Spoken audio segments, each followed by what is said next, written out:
अभी हम आपके पद्य संकलन पढ़ाने जा रहे हैं और जिसमें आपको पाठ 3 रहीम के बारे में हम कुछ बताने जा रहे हैं, उनका जीवन संक्षिप्त। रहीम का जन्म सन 1556 ईस्वी में हुआ था और कहा जाता है कि इनका जन्म पाकिस्तान के लाहौर में हुआ था। रहीम का जन्म 1556 ईस्वी में हुआ था और लाहौर के पाकिस्तान में हुआ था। इनके पिता का नाम बैरम खां था, जो कि अकबर के संरक्षक में रहते थे और इनकी जो भाषा थी ब्रज थी। इन्होंने कई रचनाओं का उल्लेख किया, जैसे रहीम सतसई, श्रृंगार सतसई, रास पंचाध्यायी, रहीम रत्नावली और वरवय नायिका इत्यादि इनकी रचनाएं थी। इनकी जो भाषा थी वो अवधी और ब्रज भाषा के रूप में इन्होंने भाषाओं का वर्णन किया है और इनकी जो शैली थी वो सरल एवं सुबोध शैली थी। रहीम जी का जो जीवन काल था वो उनके पिता की मृत्यु के बाद, बैरम खां की मृत्यु के बाद इनका पालन पोषण अकबर के संरक्षक में हुआ। अकबर ने बुला लिया था इनकी माता और इनको, वहीं पे इनका लालन पालन हुआ। और ये मुसलमान होते हुए भी, रहीम जी मुसलमान तो थे लेकिन मुसलमान होते हुए भी ये कृष्ण के परम भक्त थे और गोस्वामी तुलसीदास ने से इनकी अच्छी मित्रता भी थी। रहीम जी की गोस्वामी तुलसीदास जी से अच्छी मित्रता थी तथा इनके अंतिम समय जो रहीम जी का समय था वो बहुत संघर्ष भरा रहा और इनका संघर्ष जो था वो अंतिम समय भी बहुत दुखदाई बीता और 1627 ईस्वी में इनकी मृत्यु हो गई। तो आइए इनका संक्षिप्त जीवन परिचय के बाद अब हम आपको इनके देहों के बारे में कुछ बताते हैं। तो इनका दुआ है, जो रहीम उत्तम प्रकृति का करी सकत कुसंग। रहीम जी कहते हैं उत्तम विचार वाले जो मनुष्य होते हैं उनका सकत कुसंग, उनका बुरा व्यक्ति कुछ भी बिगाड़ नहीं सकता। कहने का मतलब है कि जो व्यक्ति, रहीम का कहना है कि जो व्यक्ति उत्तम स्वभाव के होते हैं और जो दृढ़ चरित्र वाले होते हैं वो बुरे व्यक्ति के संगत में भी रहने पे उन पे बुरे व्यक्ति के संगत का प्रभाव नहीं पड़ता। चंदन विष व्यापत नहीं लिपटे रहत भुजंग। चंदन विष माने जहर, व्यापत नहीं लिपटे माने लिपटना और रहत भुजंग माने सर्प। भुजंग माने सर्प। जिस प्रकार चंदन के पेड़ पर शीतलता होती है, आपको तो पता है ना बच्चों, चंदन का पेड़ तो बहुत शीतलता होते हैं और उस पर सर्प उसकी सुगंध से लिपटे रहते हैं, लेकिन सर्प के लिपटने के बावजूद भी उस पेड़ पर उसके विष का कोई प्रभाव नहीं पड़ता। उसी प्रकार कह रहे हैं कि चंदन का वृक्ष अपनी सुगंध और शीतलता नहीं छोड़ता। इसी प्रकार जो सज्जन पुरुष हैं, जिनके अंदर सद्गुण भाव हैं और जो अच्छे चरित्र वाले व्यक्ति हैं, वो उनके ऊपर कभी भी बुरे व्यक्ति का प्रभाव नहीं पड़ता और उनके साथ रहकर भी वो बुरे व्यक्ति के कुसंग मतलब साथ रहकर भी वो उनके अंदर जो सद्गुण रहता है वो कभी नहीं जाता। उनका सद्गुण हमेशा उनके ऊपर बना रहता है। तो रहीम जी ने इसमें व्यक्ति के चरित्र, उनका दृढ़ता, उनके व्यक्तित्व के बारे में बताया है कि हम अगर स्वभाव के अच्छे हैं, अगर मेरा चरित्र दृढ़ है तो हम कहीं भी बैठ सकते हैं। किसी भी बुरे व्यक्ति के साथ बैठेंगे तो उसको एक अच्छी शिक्षा देंगे और उसके साथ बैठने पे हम उसकी शिक्षा कदापि ग्रहण नहीं करेंगे, क्योंकि जो मेरा स्वभाव वो मेरा ही रहेगा।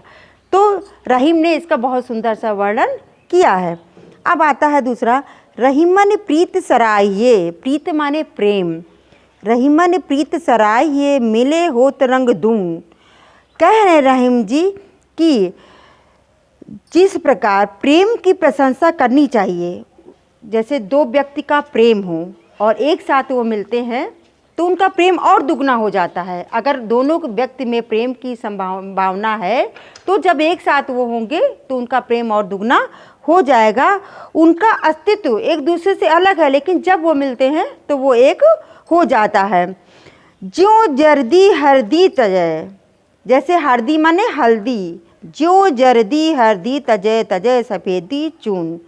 कहते हैं जिस प्रकार हल्दी और चूने का मिश्रण करो तो उसका रंग कैसा हो जाता है, लाल हो जाता है। वो दोनों का रंग को मिला करके वो लाल रंग का रूप ले लेते हैं।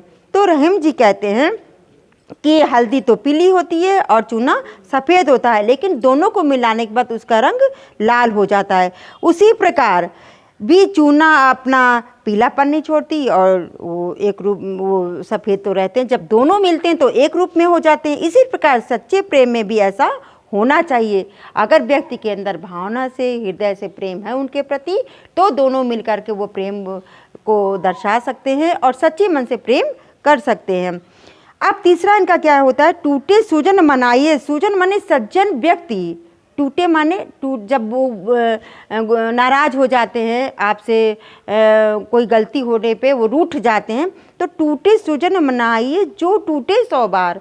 यदि रहीम जी कहते हैं, इनमें उन्होंने एक अच्छे व्यक्ति के गुण के बारे में बताया है कि जो आपका सच्चा मित्र है या सच्चा व्यक्ति है, अगर वो आपसे रूठ जाता है तो उसे 100 बार मना लेना चाहिए, क्योंकि उनका कहने का मतलब है कि अच्छे व्यक्ति जल्दी नहीं मिलते, क्योंकि वे कहते हैं यदि सज्जन व्यक्ति रूठ जाए तो उनको 100 बार शीघ्र ही मना लेना चाहिए।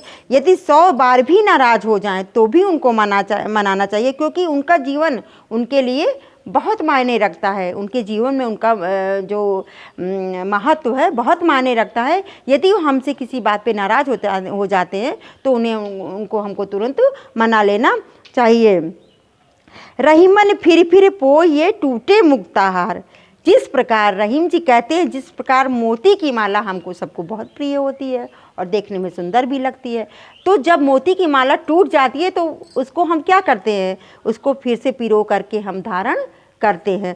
उसी प्रकार कह रहे हैं कि अगर सज्जन व्यक्ति जो है बार बार रूठ जाए तो उन्हें 100 बार भी मना लेना चाहिए, क्योंकि वो मोतियों के समान ही मूल्यवान होते हैं। जो व्यक्ति अच्छे गुण के होते हैं, जो व्यक्ति सज्जन होते हैं, वो मोतियों के समान ही मूल्यवान होते हैं। तो रहीम जी ने इसमें व्यक्ति के मूल्यवान व्यक्ति के, अच्छे व्यक्ति के गुणों के बारे में चर्चा करके उनका ना साथ छोड़ने के लिए कहा है। यदि उनका साथ छूट भी जाए तो उन्हें अच्छे से मना लेना चाहिए।